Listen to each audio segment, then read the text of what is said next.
Bonsoir à toutes et à tous, mercredi 13 novembre, ravi de vous retrouver, il est l'heure de l'info. Les agriculteurs ne sont pas satisfaits et ils le font savoir. Ce mercredi matin, les syndicats étaient à la préfecture de Chaumont et vous le verrez, leurs revendications sont très claires. Et justement, en plus de cette manifestation, d'autres actions ont été menées. Mardi dans la nuit, les jeunes agriculteurs de Haute-Marne ont démonté des centaines de panneaux de communes. Nous les avons suivis. Parlons sport, vous connaissez le billard, mais peut-être pas le blackball. C'est une discipline qui ressemble à quelques détails près. Vous allez le comprendre dans quelques instants. Flavie et Camille partent dans quelques mois pour un raid solidaire en Corse. Rencontre à la fin de ce journal avec deux Parisiennes qui n'ont pas peur des défis.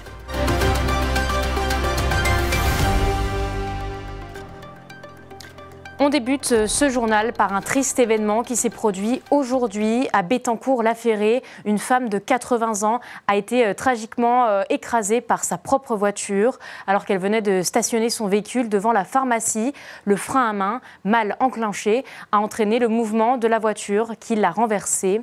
Malgré l'intervention rapide des secours, l'octogénaire n'a pas survécu à ses blessures. Une enquête a été ouverte pour déterminer les circonstances exactes de l'accident. Tout autre chose désormais, puisque ce matin, près de 250 agriculteurs se sont rassemblés devant la préfecture de Haute-Marne, à Chaumont, pour prouver leur mécontentement de façon pacifique. Un regroupement pour dénoncer les actions des groupes de l'industrie agroalimentaire et surtout tirer la sonnette d'alarme sur leurs conditions de travail. Célia Richard était sur place.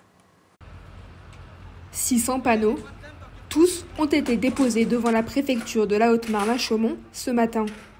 L'objectif des agriculteurs, montrer leur mécontentement de façon pacifique. La Fédération départementale des syndicats d'exploitants agricoles et la Fédération départementale des producteurs de lait se sont jointes aux jeunes agriculteurs de Haute-Marne afin de demander des actions concrètes pour le monde agricole. Ce matin, voilà, on est un peu dans l'image aussi, hein. C'est la ruralité est attaquée, puisque à chaque fois que l'agriculture est attaquée, c'est tout le tissu rural qui est impacté. D'où les panneaux. L'année dernière, on les a retournés. Cette année, on les amène devant la préfecture. Sans l'agriculture, nos campagnes ne vont pas s'arranger. Elles sont déjà pas en bon état. C'est pas en tapant sur l'agriculture qu'on va arranger les choses. Il faut faire sauter toutes les dates. Il faut simplifier le métier d'agriculture. Il faut arranger le problème avec les grands industriels. On a besoin de finir l'année, d'installer des jeunes. On avait une loi d'orientation agricole qui devait être votée au printemps. C'est toujours le statu quo, changement de gouvernement, il y a toujours des choses qui font que ça n'avance pas, mais nous, on en a besoin. Il y avait des avancées, notamment au niveau de la transmission, de l'installation des jeunes. Tout ça, on ne l'a pas. Voilà, on veut du concret. Du concret, c'est sur des sujets très généraux. Les agriculteurs haut-marnais s'étaient déjà rassemblés l'année dernière au même endroit. Ils avaient participé aux grosses manifestations nationales sans être satisfaits des réponses apportées. Aujourd'hui, ils reviennent pour manifester contre les actions de Lactalis, une multinationale française de l'industrie agroalimentaire. Ils ont apporté avec eux 17 cercueils pour les 17 contrats de producteurs rompus du jour au lendemain.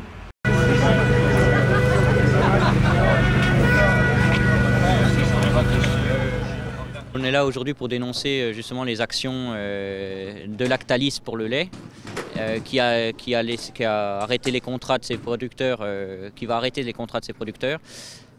Aussi le groupe Savencia qui va bientôt arrêter, pareil dans 2 ans, le contrat avec ses producteurs, tout ça pour mettre à mal justement les organisations de producteurs qui gèrent tout ça.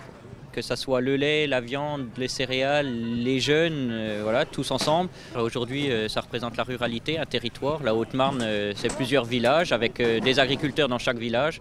Aujourd'hui, on peut voir des villages qu'on connaît justement et identifier des agriculteurs qui travaillent sur ce territoire-là. Voilà. La manifestation s'est conclue par un rendez-vous avec la préfète. Les agriculteurs ont pu échanger pendant plus d'1h30.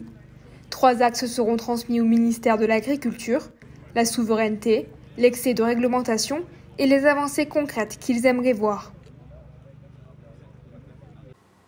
Et je vous le disais en titre, en parallèle de cette manifestation, d'autres actions ont été menées. Cette nuit, plusieurs membres du syndicat des jeunes agriculteurs de la Haute-Marne ont enlevé une centaine de panneaux dans le nord du département.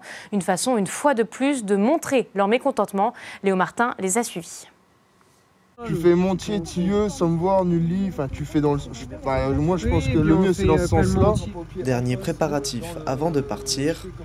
Ce soir, ces 15 jeunes agriculteurs vont parcourir le département.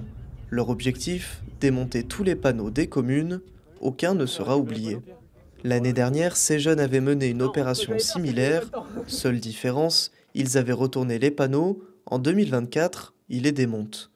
Une action choc pour montrer leur mécontentement. Parce que la situation elle ne s'est pas améliorée du tout, au contraire, les contrôles n'ont pas cessé d'augmenter. En plus de ça, il y a l'affaire Lactalis, 17 producteurs au Marnais qui sont concernés. D'autres choses, l'enveloppe pour les dégâts de grue qui sont supprimés. L'État nous a entendus, mais le temps de la compassion et de l'écoute et de l'empathie, je pense que c'est terminé. Maintenant on agit et on monte le ton encore un peu plus fort. Cette nouvelle action ne plaît pas à tout le monde. Durant la soirée, certains maires ont tenté de récupérer la signalétique de leur commune. Désolé, là, vous m'embarquez mon panneau, je ne sais pas quand je vais le retrouver. Vous le retrouvez cette semaine. On peut pas échanger, je suis désolé, je ne peux pas cautionner ça. Là, vous êtes des jeunes agriculteurs, après je reconnais vos difficultés, allez voir les politiques, adressez-vous aux gens. Moi je suis plutôt révolté là quand je vois ça. Alors que je suis prêt à partager votre situation. Si vous partagez notre situation, laissez-nous prendre votre panneau. Mais cette action, c'est avant tout un ras-le-bol. Tous sont excédés et ne se sentent pas écoutés par l'État. Ça veut dire qu'on est déjà fort mobilisé pour une action qui peut paraître anodine et assez ludique. Quand il faudra se mobiliser fort, ils seront encore, on l'espère, encore plus. Là, je pense qu'on aura bien travaillé. Au bout des 2 jours, toute la Haute-Marne, il n'y aura pas beaucoup de villages où les panneaux vont pas être retirés. Déjà d'office on fait tous nos cantons de JA et là on se permet d'aller un peu hors canton. Une opération menée par les jeunes agriculteurs de la Haute-Marne. Cela permet de mettre en avant l'agriculture locale après de très mauvaises récoltes cette année, mais aussi de dire non aux potentiels échanges commerciaux entre l'Union européenne et le Mercosur sur l'importation de viande bovine. Tous les panneaux qu'on a ramassés, ça permet de montrer que tous les villages sont concernés. On a subi de grosses pertes sur les cultures déjà céréalières et malgré la bonne récolte de l'année précédente, celle-ci ne comblera pas la trésor. La colère des agriculteurs ne cesse de grandir. La Fédération nationale des syndicats d'exploitants agricoles appelle à la mobilisation nationale à partir du lundi 18 novembre. Ce samedi, à Saint-Dizier, 32 participants ont pris part à un tournoi de billard Black Ball double KO organisé par l'Union des jeunes bragards. Cette compétition a rassemblé des amateurs mais aussi des passionnés, offrant un aperçu de cette discipline parfois méconnue du grand public. Julien De Bruyne a suivi le tournoi. Dans la stratégie et la précision avec le Black Ball. Ce week-end, Saint-Dizier accueille un tournoi de billard peu commun, le Black Ball double KO. Rassemblant 32 passionnés pour une compétition organisée par l'Union des jeunes bragards. Ce tournoi offrait une plongée dans une discipline encore peu connue du grand public. Contrairement au billard français ou américain, le Black Ball se joue avec 15 billes, 7 rouges, 7 jaunes et une noire. Le but, rentrer toutes les billes d'une couleur avant de conclure avec la noire. Si un joueur marque, l'adversaire prend la main, ajoutant de la tension et de la tactique à chaque coup. En région Grand Est, on compte environ 209 licenciés pratiquant le Black Ball, mais la discipline gagne doucement en popularité. Le Black Ball est en pleine évolution. Après, c'est vrai que ça va certainement faire rire d'autres disciplines, comme le foot, le hand, le basket. Pour nous, c'est beau, c'est bien, et c'est la discipline. Le Black Ball, en fait, c'est un petit billard qu'on a mis dans des bars, et les gens s'amusent. Donc voilà, il est là pour amener des licenciés, pour s'amuser, s'éclater. Chaque joueur a profité de cette journée pour se retrouver et partager leur passion. Les 32 participants ont enchaîné les parties dans un esprit de camaraderie, même si cette pratique peut s'avérer technique. C'est la première fois que je viens, donc je viens des Ardennes et honnêtement ouais, c'est un bel endroit. Après j'espère qu'il va y avoir des jeunes qui vont, mais grâce à ces salles-là, on va dire, ça peut vite remonter la pente, on va dire. Même si très peu de joueurs étaient présents dans cette salle, la France compte tout de même 4579 licenciés au niveau national. Avec des événements comme celui-ci, le Black Ball pourrait bien se faire une place dans le paysage sportif local. Ce soir, nous avons le plaisir de recevoir sur notre plateau deux Barisiennes qui se sont lancées un défi, participer au Corsica Raid Femina en soutien à l'association La Marido qui lutte contre le cancer. Bonsoir Camille. Bonsoir. Bonsoir Flavie. Bonsoir Clémentine. Alors dans quelques mois, vous allez sur 5 jours parcourir des centaines de kilomètres, soit en kayak, soit en natation, soit en course à pied. C'est un pari qui est quand même assez fou. Effectivement, c'est assez fou, sachant qu'on a une vie déjà bien remplie. On est jeunes mamans tous les deux, jeunes femmes, on a un boulot à côté. Donc c'est un pari de trouver le temps de se préparer. Mais voilà, on voulait se prouver qu'on en était capable. Camille, vous aussi, vous étiez dans une optique de vous prouver quelque chose. On avait besoin d'un défi, ce serait notre premier défi en binôme. Et Flavie, ça faisait quand même déjà 2-3 ans qu'elle voulait faire ce projet. Et on s'est lancé cette année. Alors justement, vous avez choisi une compétition qui est assez particulière, j'ai envie de dire, puisque vous allez pratiquer peut-être plusieurs sports. Du trail, Flavie, tu me remets aussi, de la course d'orientation, du coastering, du run and bike, du VTT, de la nage en mer. Et la particularité, c'est que vous ne savez pas, tant que vous n'êtes pas arrivé, ce que vous allez faire. On aura sur place notre roadbook. Donc pour l'instant, on se prépare à tout, au mieux, comme on peut. Et c'est sur place qu'on aura la finalité des épreuves. Justement, comment on se prépare physiquement, j'imagine déjà ? Oui, alors on se prépare principalement à la course à pied.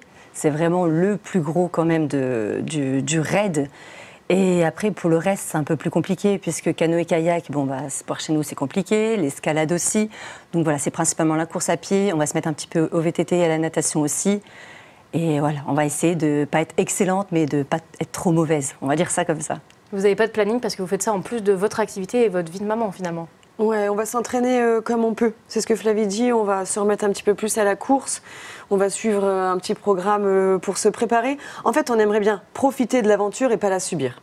Alors justement, pour la préparer, il faut aussi préparer les sponsors, les bagages, le voyage, etc. Comment ça s'est passé un petit peu ces derniers mois pour vous ? La première épreuve de ce raid, c'est la recherche de sponsors. On en profite pour les remercier. Ensuite, sur l'inscription qui est coûteuse, l'inscription comprend l'hébergement, la restauration, le matériel sur place.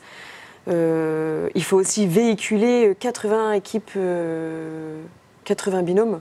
Donc là, tout est compris dans notre inscription. Ça, c'est tout géré par l'organisation. Et vous faites cela pour la bonne cause, puisqu'il y a une association qui est en jeu. Tout à fait. Donc en fait, quand on a choisi ce raid, d'une, ça nous collait bien parce que c'est 100% féminin, parce qu'il y a plein d'épreuves différentes, donc ça nous parle. Et en plus de ça, cette organisation soutient La Marido, qui est une association qui lutte contre le cancer. Et voilà, ça nous tient particulièrement à cœur. Donc c'était l'organisation et le raid parfait pour nous.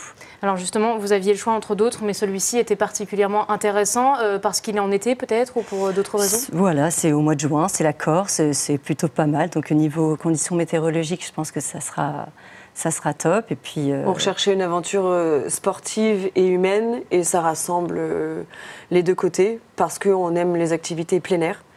Et puis sur l'île de Beauté. Soutenir une association, ouais. Alors justement, le 25 novembre, vous allez vous lancer pleinement dans la voiture, j'ai envie de dire, parce qu'avec la Feria Barisienne, vous allez aussi devenir ambassadrice du sport féminin en Meuse. Vous allez partir avec ce titre sur les épaules. Alors c'est quoi ce titre déjà ?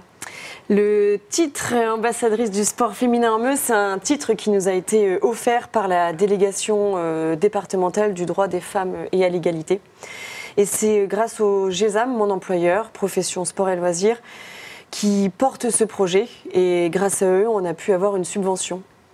Donc, sur cette année, vous nous retrouverez sur les différentes courses. On participera et avec un nouveau logo et un nouveau statut d'ambassadrice du sport féminin en Meuse. Alors justement, vous partez avec un titre en plus en Corse, parce que vous portez ça sur vos épaules. Comment on se sent du coup à l'idée de représenter à la fois la Meuse, mais en même temps le sport féminin meusien ? Voilà, on va dire une pression supplémentaire parce qu'on ne veut pas être ridicule, mais voilà, on est content d'avoir ce titre et prouver à tout le monde que si nous, mères de famille, on n'est pas des grandes sportives non plus, mais on est capable de le faire, alors pourquoi pas vous, toutes les femmes sont capables de le faire. Sur le lancement de la Feria Barisienne, c'est la semaine de l'opération de la semaine orange, c'est la journée internationale, vous savez, le 25 novembre, sur la lutte contre les violences faites aux femmes. Et nous, avec ce logo et ce statut d'ambassadrice du sport féminin en Meuse, on va essayer de sensibiliser à la lutte contre les violences sexistes et sexuelles dans le sport et essayer de susciter des vocations féminines ou masculines et surtout communiquer sur les valeurs et sur l'égalité réelle entre les hommes et les femmes. Ça manque ça en Meuse? Il y a besoin de quelqu'un pour aider un petit peu les jeunes à se retrouver dans le sport? Je ne sais pas si ça manque, mais si on peut faire de la visibilité sur ce sujet, ça nous ressemble. Tant mieux, ouais, c'est du plus. Je terminerai simplement par le petit message. Vous le disiez tout à l'heure, si on peut le faire, peut-être que tout le monde peut le faire. Est-ce que vous avez un autre message à faire passer? En revenant, vous espérez avoir quand en tête et dire quoi aux gens quand vous allez raconter votre aventure? J'espère qu'on dira que c'était une aventure extraordinaire qui certainement va nous changer et surtout va nous rendre encore plus fortes et de nous prouver aux autres mais surtout à nous-mêmes et à nos enfants particulièrement qu'on est capable. On aimerait pouvoir dire à tout le monde, on l'a fait, faites-le, c'était génial. Ouais. Et écoutez, on espère que ce sera le message qui sera transmis. Merci d'avoir été avec nous. Merci. C'est la fin de notre édition. Merci de nous avoir suivis. Tout de suite, la météo. Vous retrouverez demain un nouvel épisode d'Entreprendre. Je vous souhaite une bonne soirée.